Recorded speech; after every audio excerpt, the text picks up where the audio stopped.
سامعین، بہت سے لوگوں کو یہ شکایت ہے کہ وہ کافی عرصے سے مختلف امراض میں جو مبتلا ہیں، دوائیاں کھا رہے ہیں، جو کرونک پیشنٹ ہیں، اور ان کو شفا نہیں ملتی،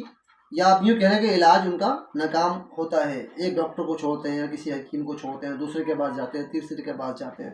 اور پھر یہ بھی کہتے ہیں کہ سالوں سال ہم نے پرہیز کیا جو ہے وہ ہمیں آرام نہیں آیا، ہمارا مرض جوں کا توں ہے یا بڑھ گیا ہے، یا اس کے ضمن میں اور دوسرے امراض پیدا ہو گئے ہیں، اور پھر وہ سارا ملبہ، سارا وبال وہ طبیب پر، یا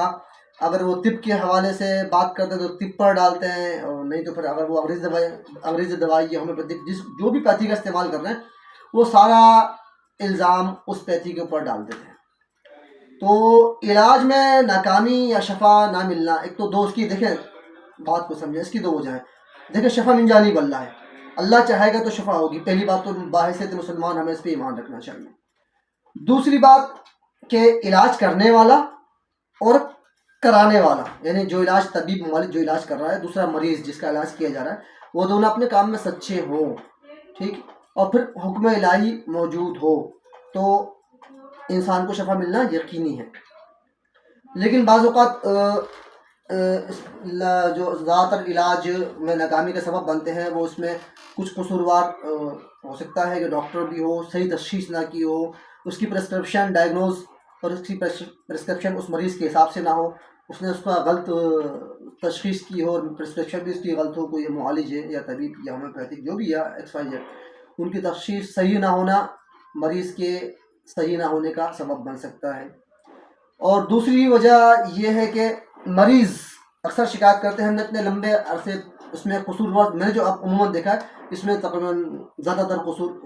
علاج کرانے والوں کا ہوتا ہے۔ اور پہلی بات، میں انگریزی علاج کے خلاف نہیں ہوں، میں اس زمن میں ایک ضمنی ایک بات میرے ذہن میں آ گئی، میں اس کو اس میں ایڈ کرتا چلوں کہ انگریزی دوائی، انگریزی طریقہ علاج، میں اس کی مخالفت نہیں کرتا کہ ایمرجنسی میں اس کی ضرورت پڑتی ہے، ہم اس کا سہارا بھی لیتے ہیں،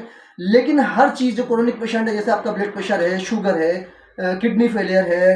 اور جو ہے نا وہ کولیسٹرول کا معاملہ ہے، اس کے اندر ڈاکٹرز بولتے ہیں کہ بھائی آپ کو ساری عمر دوا کھانی، بی پی کی بند نہیں کریں گے آپ، چاہے بی پی کنٹرول میں ہو نہ ہو، شوگر آپ چیک کرائیں نہ کرائیں، لیکن آپ کو ساری عمر یہ دوا کھانی ہے تاکہ وہ جو فارماسیوٹیکل کمپنی کا کاروبار چلتا رہے، ایک حقیقت ہے اس کے پیچھے بھی، ٹھیک ہے۔ تو ایک تو ہر چیز کا علاج ایلوپیتھک میں نہیں ہے، کچھ ایمرجنسی میں ہم صرف اس سائز سے فائدہ اٹھا سکتے ہیں، لیکن یہ جواز نہیں ہے کہ اگر آپ کا بی پی آپ کی پیتھی میں یا آپ کی تھیوری کے اندر نہیں پڑھایا گیا تو اس کا علاج ہی موجود نہیں ہے۔ اللہ نے ہر بیماری کے لیے اس کا علاج زمین پر اتارا ہے، لیکن جستجو کرنے والے کو لگن سے جو اس میں محنت کرتا ہے، اللہ تعالیٰ اس کو نصیب فرماتا ہے۔ اب ہم آتے ہیں مریضوں کے اوپر۔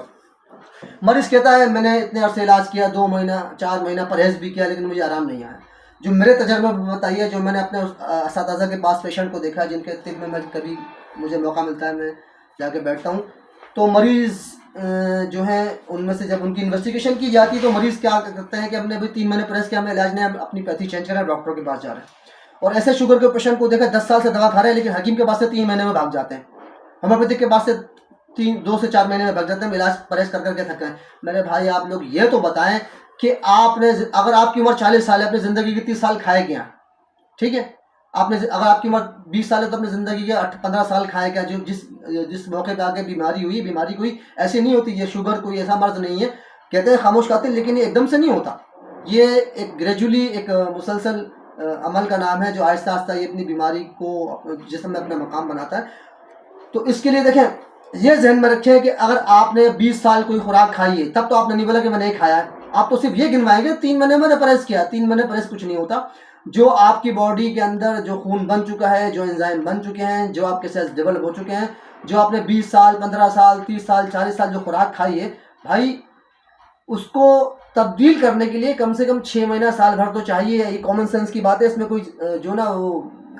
اس میں کوئی آپ کو پہاڑ توڑنے کی ضرورت نہیں ہے، سمجھنے کے لیے اتنی بات کافی۔ جو اپنے 40 سال اپنی باڈی کے اندر جمع کیا ہے، اس کو چینج کرنے کے لیے، آپ کی باڈی کو تبدیلی لانے کے لیے کم سے کم 6 مہینے سال بھر کا ٹائم دیں۔ یہ پیشنٹ پہ ویری کرتا ہے کہ اس کو 6 مہینہ سال بھر پرہیز کرا کے پیشنٹ صحیح ہو سکتا ہے۔ تو میں نے آپ کو دونوں یا تینوں وجوہات بتا دی ہیں،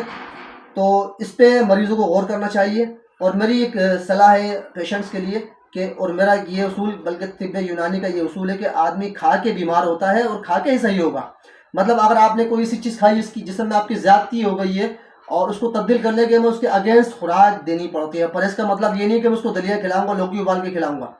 جو اس کی طبیعت, جو اس کا مزاج ہوگا, اس کے حساب سے کوئی ماہر طبیب تشخیص کر کے کہ اس کو کیا خوراک دینی چاہیے جس کا یہ مرض ٹھیک ہو, جس سے اس کا یہ مرض ٹھیک ہو سکے. تو آپ اس بات کو سمجھیں, اپنے ڈائٹ پلان پر توجہ دیں. ایلوپیتھک کا علاج بحالت مجبوری ایمرجنسی میں تو صحیح ہے, لیکن یہ پیشنٹ باقی جو کرونک ڈیزیز ہیں ان کے لیے آپ کو اپنی خوراک کو, اپنے ڈائٹ پلان کو چینج کرنا ہوگا. دنیا کی کوئی دوا بھی نہیں جو آپ کے ڈائٹ پلان چینج کیے بغیر آپ کو صحیح کر سکے. السلام علیکم ورحمۃ اللہ وبرکاتہ.